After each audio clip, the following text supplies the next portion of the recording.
कर्जा मुक्त तब होता है जब व्यक्ति की दुकान, व्यापार, व्यवसाय, जिस जगह पर जिस काम के लिए जाए वो काम फतेह हो जाए, वो काम सफल हो, वो कार्य उसका सफल हो। आप जिस कार्य के लिए जा रहे हो वो कार्य आपका सफल हो, तो लक्ष्मी घर में आए तो कर चुके, मालूम पड़े इससे लिया उसको दे दिया, उससे लिया उसको दे दिया, तो ये कर्जा चुकाना नहीं हुआ। कि आपके घर में यदि गोबर का कंडा जलाकर, गाय के गोबर को, सूखे हुए कंडे को जलाकर अगर आहुति छूट रही है, कंडा भी नहीं जलाया, गैस पर भी बनाए हुए भोजन की 5 साकल्य छूट रही है, वो भी नहीं करा, भगवान के सामने कुछ धूप रखकर आप 5 साकल्य अन्न की छोड़ रहे हो, घर में जो भोजन बन रहा है, जो आप अग्नि में अगर दे रहे हो, तो उसका भाग ये रहता है कि उस घर में कभी हार्ट अटैक नहीं हो सकता।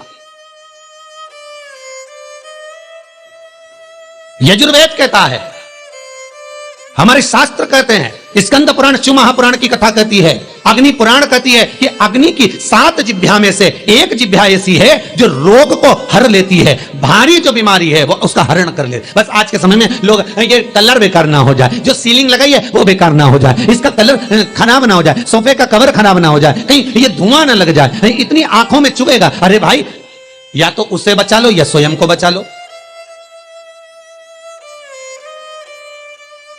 या तो स्वयं को बचाओ या फिर घर परिवार में जो रौनक है, डेंटिंग पेंटिंग है, उसको बचा लो। अग्नि देवता कहते हैं मेरी 7 जिह्वा है, पहले नंबर की है मेरी काली, जो भोजन को लेकर प्रेतों को देती है। हम जब आहुति छोड़ते हैं यज्ञ में, हमने जो आहुति प्रदान करी वो 7 भाग में बट गई, और उसका फल क्या क्या है ये अग्नि पुराण कह रही है, उसका फल क्या क्या है ये स्कंद पुराण कह रही है, उसका फल क्या क्या है ये शिव महापुराण कह रही है। हमने जब आहुति दी, बस हमने हाथ में लेकर स्वाहा बोला, और बोलते से उस आहुति के 7 भाग हो गए महाराज। भले हमने वो इंद्र को दियो, ओम इंद्राय स्वाहा, ओम प्रजापते स्वाहा, ओम अग्नि स्वाहा, भले हमने एक देवता का नाम लेकर दिया, पर उसके 7 टुकड़े हो गए। पहला 7 जिह्वा अलग अलग भाग को अलग अलग जगह पहुंचा रही है। पहले नंबर पर अग्निदेव की जिह्वा का नाम है काली, वो काली जो भोजन देती है वो प्रेतों को देती है हमारा। दूसरे नंबर पर है कराली, कराली भोजन को लेकर जो कुंवारी अवस्था में मर जाते हैं, अधोगति में शांत हो जाते हैं, कराली अग्निदेव की दूसरी जिह्वा भाग उनको प्रदान करती है। तीसरे नंबर पर मनोजवा भोजन लेकर पितरों को देती है, अग्निदेव की तीसरी जिह्वा मनोजवा के भोजन का भाग लेकर पितरों को प्रदान कर रही है।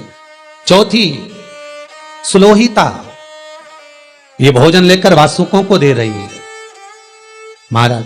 5वीं ध्रुमवर्णी, ये भोजन लेकर देवताओं को प्रदान करती है।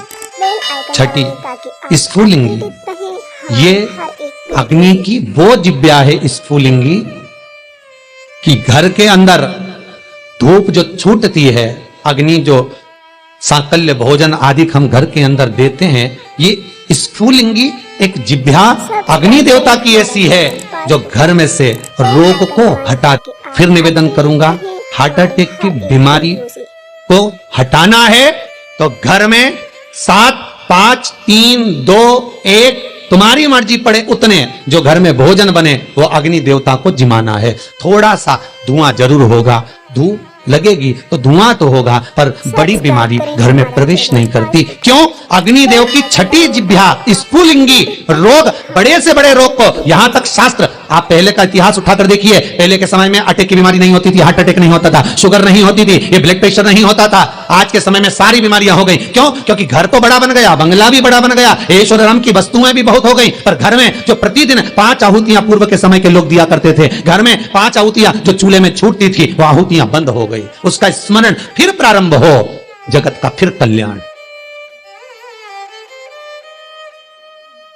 हमारे धर्म, हमारे शास्त्र जो वर्णन करते आए हैं वो गलत नहीं है। पहले के समय में यज्ञ अनुष्ठान कितने होते थे, आज के जमाने में काम, लोभ, विषय, आसक्तियां ज्यादा हो गए।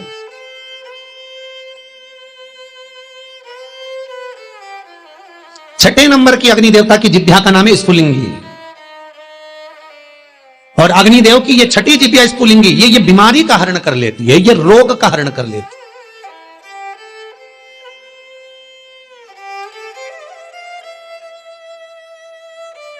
क्यों भैया?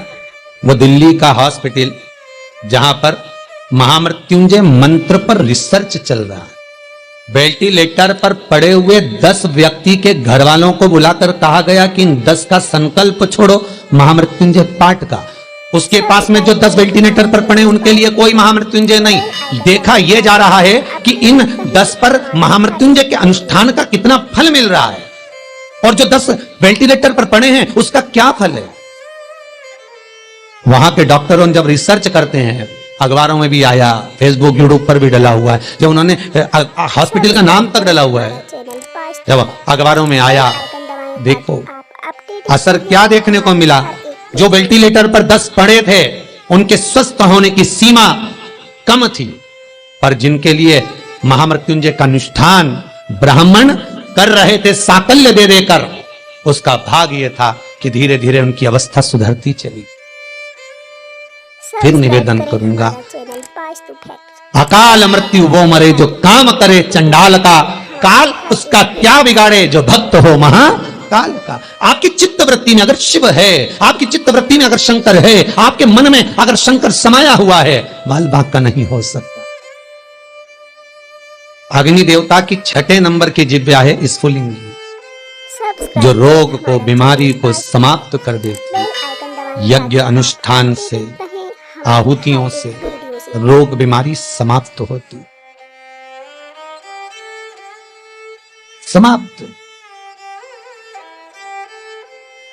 7वें नंबर की अग्निदेव की जिब्या है विश्व रुचि।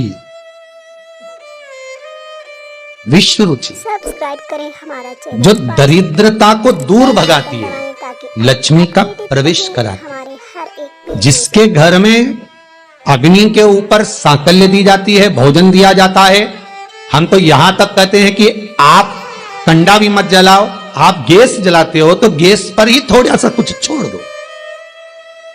अग्नि तो है ना, किसी रूप में भी है तो अग्नि, आप उस पर ही छोड़ो। नियम, यज्ञ करता ब्राह्मण और यज्ञ करवाने वाला यजमान दोनों को ध्यान रखना चाहिए। यजमान जब आहुतियां दे रहा हो, ब्राह्मण स्वाहा बोल रहे हैं, ओम इंद्राय स्वाहा, तो जो आहुतियां दे रहा है, अग्नि पुराण कहती है, स्कंद पुराण कहती है, जो आहुति दे रहा है उसके मुख से स्वाहा शब्द निकलना जरूरी होता है। ब्राह्मण बोले वो अपनी जगह पर है, ब्राह्मण संबोधन करे वो अपनी जगह पर है, पर जो आहुतियां डाल रहा है, जो सांकल्य प्रदान कर रहा है, उसके मुख से स्वाहा निकलना चाहिए। क्यों? क्योंकि ब्राह्मण का कर्म है देवताओं को बुलाना। उसने बोला ओम इंद्राय स्वाहा, इंद्राय सामने भाग लेने के लिए। अब यजमान का मन होना चाहिए खिलाने का, यजमान का मन होना चाहिए देने का। तो यजमान जब स्वाहा बोलेगा तब वो इंद्रदेव उस पदार्थ को ग्रहण करेगा। जिस आहुति में यजमान स्वाहा नहीं बोलता, वो आहुति देवता स्वीकार नहीं करता। इसलिए बीच बीच में यज्ञ करते समय यज्ञ करता ब्राह्मण यजमान से कहते हैं सावधान। सावधान का मतलब है कि मुख से स्वाहा बोलना चालू करो, ऊंगोमती, केवल सांकल्य देकर चुप ना रहिए, स्वाहा संबोधन तुम्हारे मुख से निकलना चाहिए। सब्सक्राइब करें हमारा चैनल, वो स्वाहा का संबोधन आपको सुख का बहन कराए, ताकि आप अपडेटेड रहें हमारे हर प्रदोष काल हो। 7 वृक्ष की पत्तियों को तोड़कर शिव का स्मरण कर कर, पार्थिव शिवलिंग का निर्माण कर कर, उसकी अर्चना कर कर, जल चढ़ाकर, घाट पर, नदी पर, तट पर शिवलिंग का निर्माण कर कर, नदी का ही जल समर्पित कर कर, 7 वृक्ष की पत्तियों को समर्पित कर, घी का द्रव्य दिया लगाकर आराधना कर, प्रदोष काल में ही विसर्जन कर, नमन कर, स्नान कर, पूजन आदि करने के बाद फिर जाओ व्यापार के लिए। किसी से मांगना नहीं, स्वतः का व्यापार कर। बड़े हमारे हर एक वीडियो से मर उसका चरित्र कहता है, महाराज प्रदोष का पुण्य, प्रदोष का स्मरण, प्रदोष का शिव अर्चना, प्रदोष की करी हुई आराधना, प्रदोष काल में प्रदोष के दिन करा हुआ पार्थिव शिवलिंग का निर्माण, पूजन कर्जे से मुक्त कर।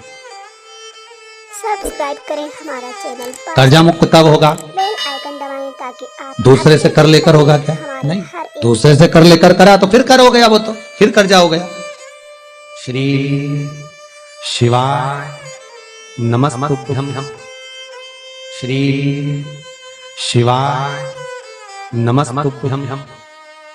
श्री सब्सक्राइब शिवाय करें हमारा चैनल, नमस्तुभ्यं। बेल